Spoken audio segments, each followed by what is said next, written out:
గజ శ్రీనివాస్ ఇక్కడ బొట్టుందా?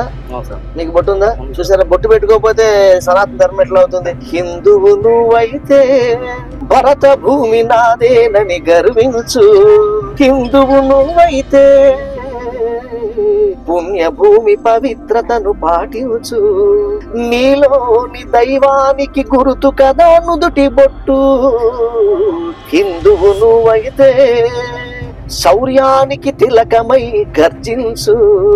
అలాగా 10 కమాండ్మెంట్స్ ఉన్నాయి. హిందూ ఎలా ఉండాలి, సనాతన ధర్మం గురించి మాట్లాడేవాడు ఎలా ఉండాలి. బొట్టు పెట్టుకోకుండా సనాతన ధర్మం గురించి మాట్లాడితే ఉపయోగం ఏంటి? గోపూజ చేయకుండా సనాతన ధర్మం గురించి మాట్లాడితే ఉపయోగం ఏంటి? నదికి హారతి ఇవ్వకుండా, మన ఇంట్లో ఉన్న వృద్ధుల్ని బాగా చూసుకోకుండా, కనీసం చచ్చే లోపల ఒక మొక్కన నాటకుండా, అనేక విషయాలు ఉన్నాయి సనాతన ధర్మంలో. వీటిని 10 కమాండ్మెంట్స్ వీటిని పాటిస్తే మనము అంటే చచ్చే లోపల కనీసం ఒక పూటన ఎవరికన్నా అన్నం పెట్టాలి. అప్పుడు నువ్వు సనాతనం, అప్పుడు నువ్వు హిందువు. అంతేగాని వాళ్ళ హిందువుని నేను బొట్టు పెట్టుకుంటే హిందువు అనుకుంటారేమో, ఇది కరెక్ట్ కాదు.